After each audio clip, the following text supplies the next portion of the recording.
الحمد لله رب العالمين الرحمن الرحيم مالك يوم الدين.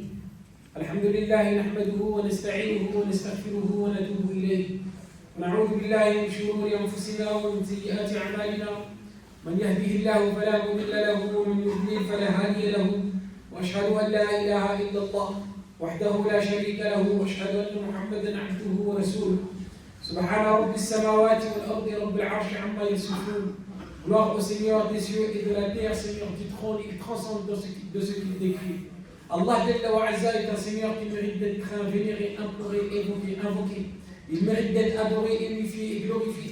Il mérite d'être loué, le puissant, l'exalté. Il mérite d'être aimé, gloire à sa majesté. Fata'ala Allahu al-Malik al-Haq. Que soit exalté Allah, le souverain, le vrai.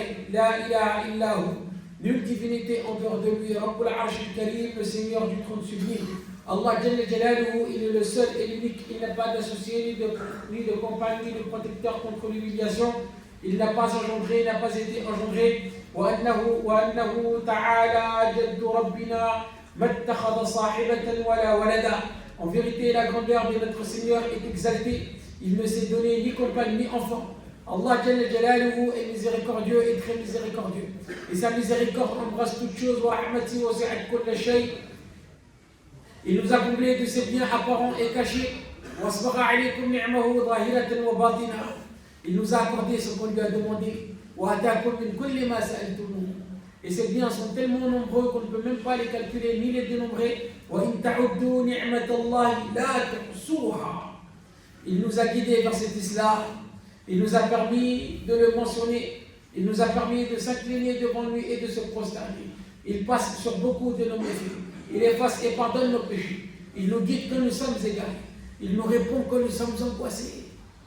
Il nous a créés à la perfection. Il nous a parfaitement façonnés. Il nous permet de respirer, de voir, d'observer, de parler, d'entendre, d'échanger, de dialoguer, de boire, de goûter, de manger, de digérer, de bouger, de marcher, de se déplacer. Il nous permet de réfléchir, de penser, de comprendre et de raisonner. Il nous a donné la vie. Il nous a permis d'exister. Allah Tabaraka wa Ta'ala est à la source de chaque bienfait que nous possédons. Et les bienfaits que nous possédons proviennent d'Allah Jalla fi'ulahu. Wa ma bikum min ni'matin fa min Allah. Et nous les avons uniquement parce qu'il nous les a accordés. Et s'il décide de les reprendre parce que nous ne sommes pas à la hauteur de ces bienfaits en question, alors personne ne peut l'en empêcher. La mu'aqqiba li'hukmihi wa huwa sari'ul hisab.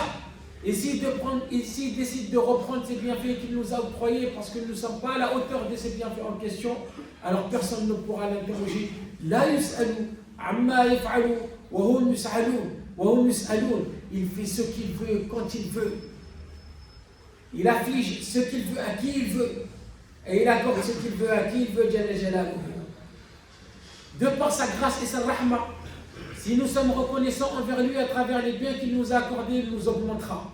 وَإِذْ تَعَذَّنَ رَبُّكُمْ لَإِنْ شَكَرْتُمْ لَأَزِيدَنَّكُمْ وَلَئِنْ كَفَرْتُمْ إِنَّ عَذَابِي لَشَدِيدٌ. Et si nous sommes ingrats, alors il nous reprend ou il nous réduit les bienfaits en question. Tout bienfait est soumis à cette règle-là, y compris le bienfait d'être guidé vers cet islam. Si nous ne sommes pas à la hauteur de cet honneur qu'Allah nous a accordé, d'avoir fait de nous des musulmans, et si nous ne sommes pas à la hauteur de cette guidée qu'il nous a accordée, Allah Jalla Jalaluhu va nous reprendre ce bienfait en question. Innal ladhina amanu thumma kafaru thumma amanu thumma kafaru thumma izdadu kufra lam yakun illahu liyaghfira lahum wa la liyahdiyahum sabila. Et ça existait dans le passé et ça existe toujours. Il y a ce type de personne qui a cru en Allah, il n'a pas été à la hauteur, il a mécru par la suite. Et ensuite, il a cru de nouveau. Et il a mécru par la suite. Et combien d'entre nous aujourd'hui, Allah les guide vers le droit chemin. Ils empruntent un chemin qui n'est pas digne de ce titre d'être musulman. Ils empruntent un chemin qui n'est pas digne de cela. Et à travers leur croyance qu'ils ont adoptée, une croyance qu'ils ont adoptée, ou une pratique religieuse qu'ils ont adoptée, ils vont sortir de l'islam sans même s'en rendre compte. وما يؤمن أكثرهم بالله إلا وهم مشركون. استعنا بالله. بسم الله الرحمن الرحيم. يا أيها الناس اتقوا ربكم الذي خلقكم من نفس واحدة وخلق منها زوجها وبث منهما رجالا كثيرا ونساء واتقوا الله الذي تساءلون به والأرحام إن الله كان عليكم رقيبا. Allah Jalla Jalaluhu nous dit dans le Coran al-Karim: ô homme, craignez votre Seigneur qui vous a créé d'un seul être et a créé de celui-ci son épouse et qui de ces deux-là a fait répandre sur terre beaucoup d'hommes et de femmes. Craignez Allah au nom duquel vous vous implorez les uns les autres. والأرحام أي واتقوا الأرحام أن تقطعوها, et craignez de rompre les liens du sang. إن الله كان عليكم رقيبا, certes Allah est parfaitement observateur. Et il dit également جل جلاله ومن آياته خلق السماوات والأرض واختلاف ألسنتكم وألوانكم إن في ذلك لآيات للعالمين. Et parmi ces signes, la création des cieux et de la terre et la variété de vos idiomes, c'est-à-dire vos dialectes et de vos couleurs. Il y a en cela des preuves pour les savants. Parmi les signes qui prouvent qu'Allah existe, qu'il est puissant, qu'il est majestueux, qu'il est, il y a le fait qu'il a créé les cieux et la terre, et il y a le fait qu'il nous a accordé de différentes couleurs et de différents dialectes. Maintenant, on va le comprendre. Ista'anna billah. Allah Jalla Jalaluhu a fait de cette diversité mentionnée dans ce verset un signe de sa majesté, de sa puissance, de sa grandeur, de sa seigneurie, ainsi qu'une richesse. Il en a fait également une richesse et une exhortation pour nous. Maintenant, qu'en est-il de celui qui va utiliser cette diversité pour aller à l'encontre de ce que Allah veut et qui va faire de cette diversité une source de division? Ce sont des signes. Nous n'avons pas le même dialecte, nous n'avons pas la même couleur de peau, nous n'avons pas la même race, nous n'avons pas la même ethnie. Tout ça, ce sont des signes qui prouvent qu'Allah existe. Ce sont des signes présents qui nous prouvent qu'Allah est majestueux. Et nous, on en a fait un signe de supériorité ou d'infériorité. Je suis meilleur qu'un tel parce que moi je suis orange et lui il est violet, et l'autre il est vert et l'autre il est orange. Ista'anna billah.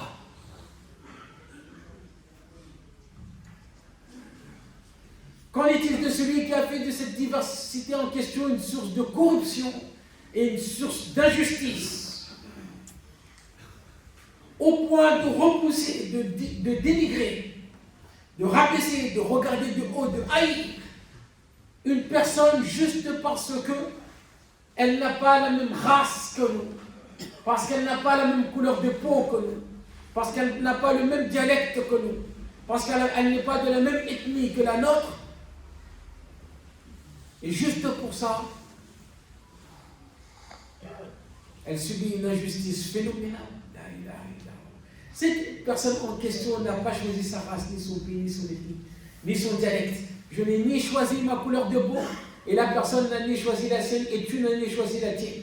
Allah Tabaraka wa Ta'ala a décidé de la créer comme ça. Est-ce que tu penses qu'il y a un problème dans la façon dont elle a été créée? Dans ce cas-là, tu remets Allah en question. Non. Allah nous dit dans le Coran al-Karim, لَقَدْ خَلَقْنَا الْإِنسَانَ فِي أَحْسَنِ تَقْوِيمٍ. Et ça inclut tout le monde. Si tu penses qu'un tel aurait dû être créé de telle manière, tu remets Allah en cause. Bon courage pour toi, mon ami. Qu'Allah nous prive de cela. Est-ce que tu penses qu'il y a une faille dans la création d'Allah? Ou est-ce que tu penses qu'il y a un manquement dans comment Allah a créé cet être humain?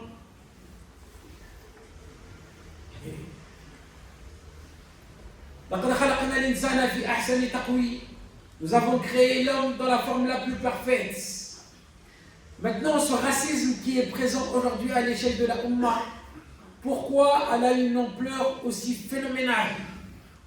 Et pourquoi elle a une place assez grande dans nos cœurs?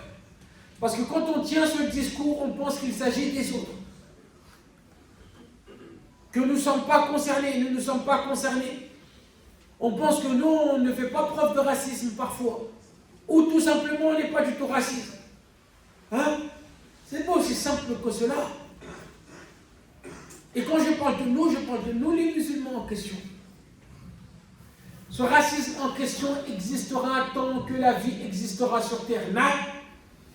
Le vrai problème réside dans le fait que ce racisme a une grande ampleur et une telle proportion. Quelle en est la cause? Et qui en est tenu responsable? Point d'interrogation. Ce racisme est forcément le fruit de quelque chose. Mais de quoi?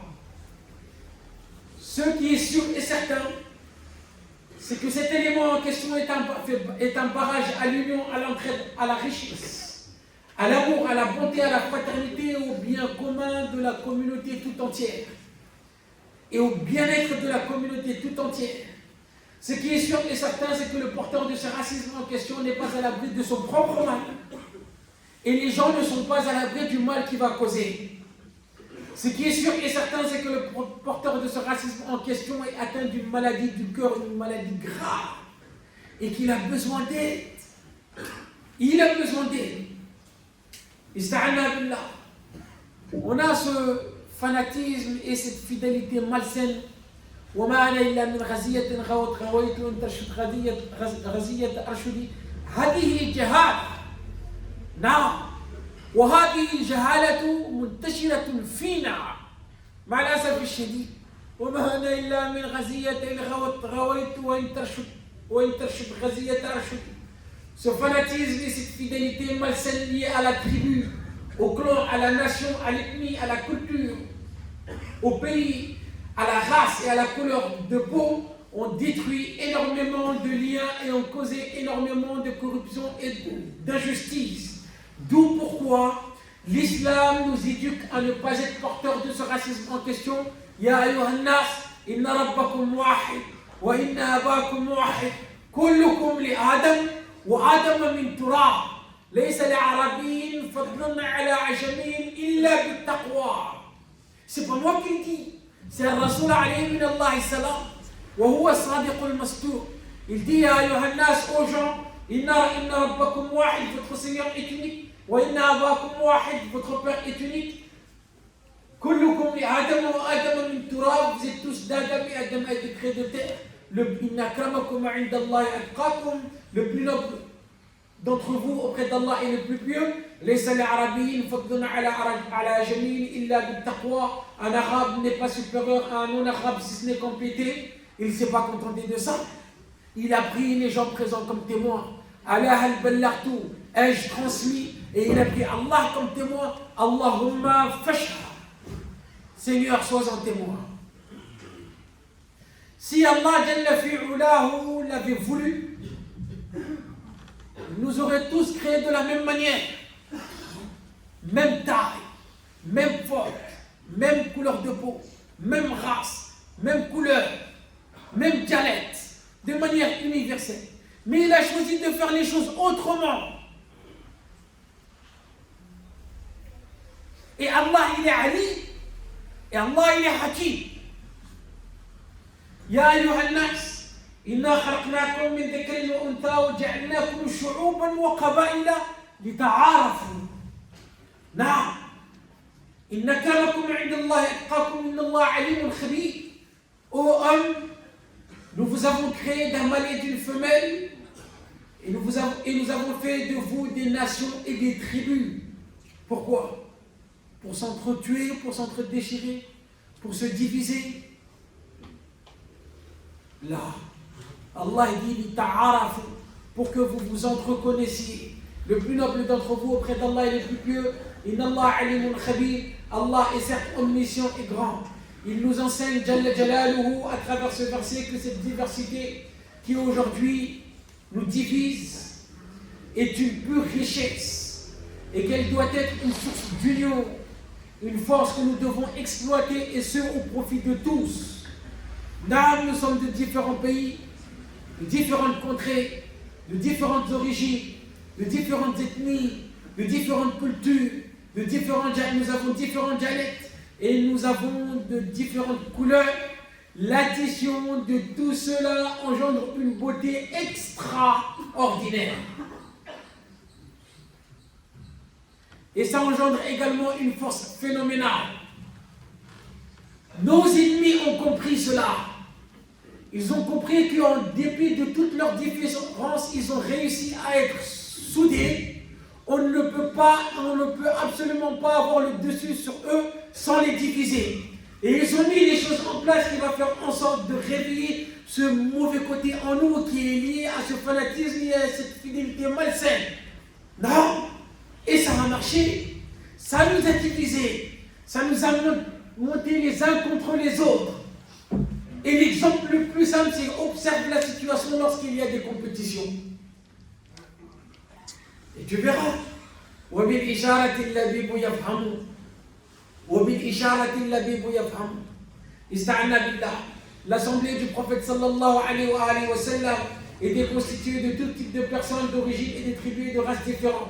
Le prophète lui-même alayhi salatu wa sallam, étant un arabe de Quraysh, on retrouve dans son assemblée, on retrouve un Romain, Suhayl, on retrouve un Perse, Salman, et on retrouve Bilal, min al-Habasha. Et quand tu les vois sur une seule famille, on doit les suivre comme exemple. لَقَدْ كَانَ لَكُمْ فِيهِمْ أُسْوَةٌ حَسَنَةٌ. Il y a pour vous en eux un exemple à suivre. Leurs différences ne les a pas divisés. Et au contraire, ça a été une source de force et d'union pour eux. On ne peut pas faire la même chose? Voilà. On peut. La question c'est, est-ce qu'on le veut? Et qu'est-ce qu'on fait en réalité pour que ça aille? Il va falloir aller au-delà de toutes ces barrières et de ces mauvais codes qui nous pénalisent et qui nous divisent. Il va falloir briser ces chaînes et ces cartons qui nous divisent et qui nous pénalisent. Il va falloir exploiter tout cela au profit de la Ummah. أقول ما تسمعون وأستغفر الله لي ولكم ولسائر المسلمين فاستغفروه إنه كان غفورا رحيما رب اغفر وارحم وأنت خير الراحمين.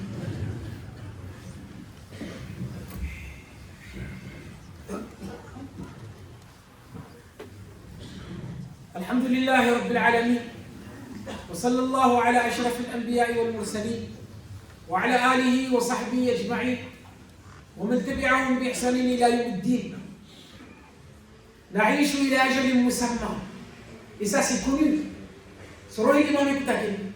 On vit tous jusqu'à un terme bien fixé.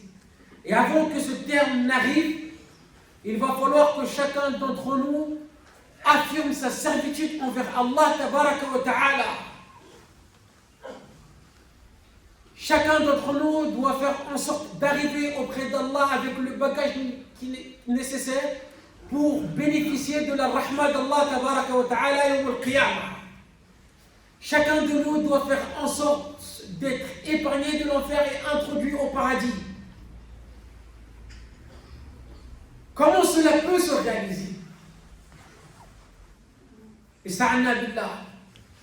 Et aujourd'hui, à l'échelle de la Ummah, nous avons besoin d'une éducation, la même éducation que les premiers musulmans de cette communauté ont reçue. Al-Rasul alayhi min Allah salam, il a éduqué ses compagnons par la mise en pratique des travaux et la mise en place d'une ambiance qui leur a procuré les qualités requises pour être aimé d'Allah tabaraka wa ta'ala. Celui d'entre nous qui arrive auprès d'Allah avec un corps malsain, il ne pourra pas réussir. Et la vraie réussite, c'est la réussite de là-bas.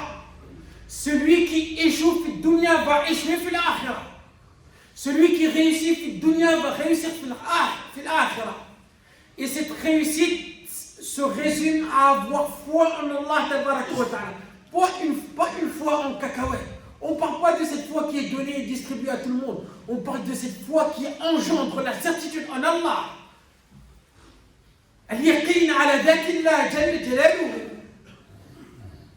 La réussite réside dans le fait d'avoir foi en Allah tabaraka wa ta'ala et la mise en pratique de cette foi à travers les bonnes actions de manière légiférée et conforme comme Allah azza wa jalla le veut. C'est aussi simple que cela. Notre statut dépend de nos actions. même auprès des gens. Al-Qaïda, qu'on comprenne. Al-Karimu man kana inda Allah karima.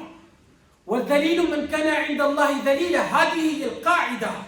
Là-bas, il n'y a pas d'ethnie, il n'y a pas de couleur, il n'y a pas de rang social, il n'y a rien du tout.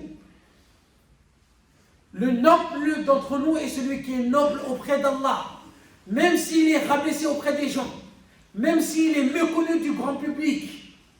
À travers sa foi, sa croyance, sa conviction, la mise en pratique de cette foi à travers les bonnes actions, Allah va l'élever en degré et il sera aimé et Allah sera satisfait de lui. Même si personne ne le connaît. Et celui qui est rabaissé, en réalité, c'est celui qui est rabaissé auprès d'Allah, même si il est connu de tout le monde.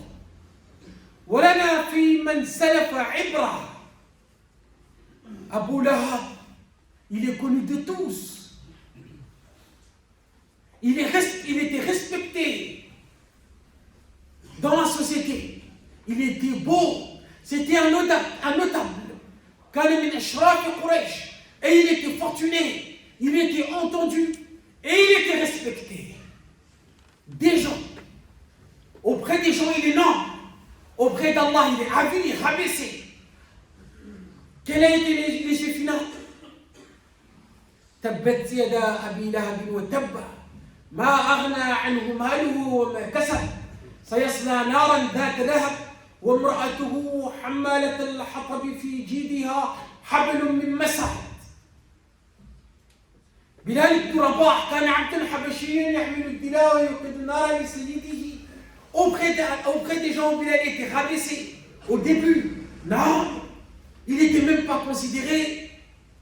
Mais auprès d'Allah, il était noble. Il a accepté l'islam et il a œuvré.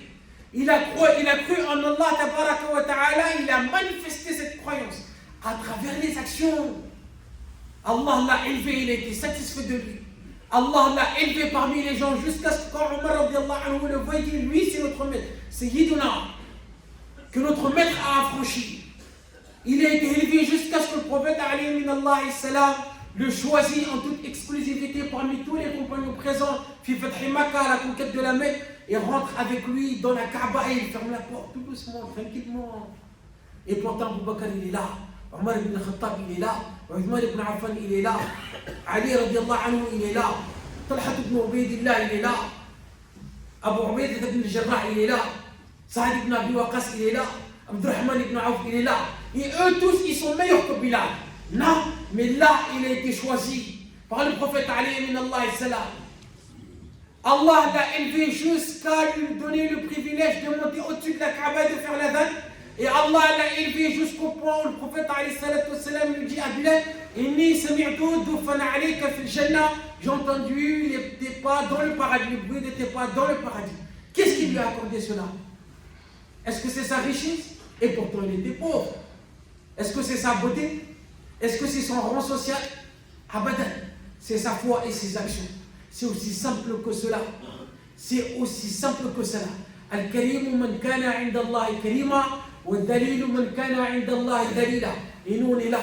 Allah nous a choisis par une multitude de gens et il nous a guidés vers cet islam.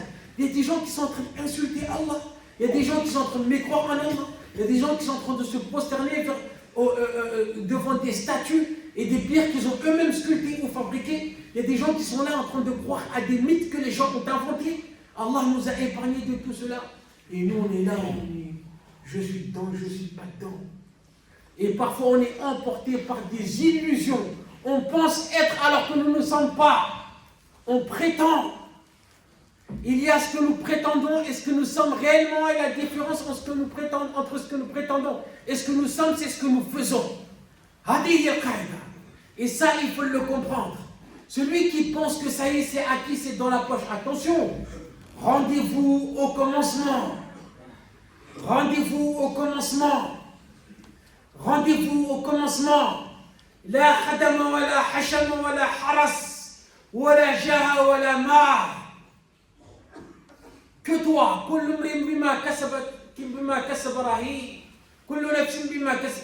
chacun sera otage de ce qu'il aura acquis. Et si on pense que c'est avec ces toutes petites pratiques de l'islam que nous avons aujourd'hui, c'est comme ça qu'on va réussir, là on est loin du compte. Remise en question, introspection, et après il suffit de vouloir et d'être déterminé. Personne n'est obligé à faire quoi que ce soit. Celui qui veut se dresser sur le droit chemin, fais-le. Celui qui veut se rebeller, fais-le. Celui qui veut faire des trucs bizarres en secret, fais-le. Celui qui veut être honnête, fais-le. Celui qui veut croire, fais-le. Celui qui veut mécroire, mécrois. I'malou ma shi'tum. C'est ce qu'Allah nous dit. I'malou ma shi'tum. Faites ce que vous voulez. Innahu bima ta'maluna basir. Certes, il est clairvoyant sur ce que vous faites. Mais attention, chacun d'entre nous, sera amené à répondre à la responsabilité et à assumer les conséquences de ses choix. Si on pense que c'est acquis, alors on est à côté de la plaque. Là, on doit rester entre cette crainte et cet espoir. ربنا آمنا بما أنزلت واتبعنا الرسول فاكتبنا مع الشاهدين اللهم إنا نسألك حبك وحب من يحبك والعمل الذي يبلغنا حبك ربنا لا تزغ قلوبنا بعد إذ هديتنا وهب لنا من لدنك رحمة إنك أنت الوهاب ربنا لا تزغ قلوبنا بعد إذ هديتنا وهب لنا من لدنك رحمة إنك أنت الوهاب اللهم إن لنا إخوة في الدين والدم أنت أعلم بحالهم منا جميعا هم جوعى عطشى مرضى أخرجوا من ديارهم وأموالهم ظلما وعدوانا اللهم انصرهم ولا تنصر عليهم اللهم اجعل لهم العزة في الدنيا والآخرة اللهم فرج همهم ونفس كربهم اللهم لا تجعل الأعداء فوق ظهورهم اللهم كن لهم ولا تكن عليهم اللهم اغفر لنا عجزنا وتقصيرنا ولا تؤاخذنا اللهم بما فعلنا ولا تؤاخذنا بما فعل السفهاء منا ولا تكلنا إلى أنفسنا طرفة عين ولا تجعلنا حجة على أنفسنا اللهم ثبت أقدامنا وانصرنا على القوم الكافرين اللهم لا تردنا في الخائبين لا في الدنيا ولا في الآخرة اللهم اغفر لنا أجمعين ولجميع موتى المسلمين الذين شهدوا لك بالوحدانية ولنبيك بالرسالة وماتوا على ذلك اللهم اغفر لهم وارحمهم وعافهم واعف عنهم وأكرم نزلهم ووسع مدخلهم واغسلهم بالماء والثلج والبرد ونقيهم من الذنوب والخطايا كما ينقى الثوب الأبيض من الدنس حفظك الله لنا وللأمة يومه وحفظك الله من كل سوء وبلاء ورحمة الله عليك يا عبدي في الفردوس الأعلى بإذن الله مع النبيين والصديقين والشهداء والصالحين وحسن أولئك رفيقا والحقنا بك في أعلى الجنان والذين آمنوا واتبعتهم ذريتهم بإيمان ألحقنا بهم ذريتهم وما لكناهم من عملهم من شيء كل امرئ بما كسب رهين وصلى الله على أشرف الأنبياء والمرسلين والحمد لله رب العالمين. On n'oublie pas le projet, on essaie de continuer. Machallah, il y a un bon travail qui a été fait, donc ils ont été faits. On essaie de continuer, il y a beaucoup de choses à faire en réalité. Et Allah Tabaraka wa Ta'ala nous accordera un résultat qui est proportionnel au sacrifice qu'on fait pour lui. Et nos biens les plus précieux, ce sont qu'on a financés dans le sentier d'Allah. Jazakumullah khairan wa barakallahu fikum wa ahsanallahu ilaykum wa azzakum.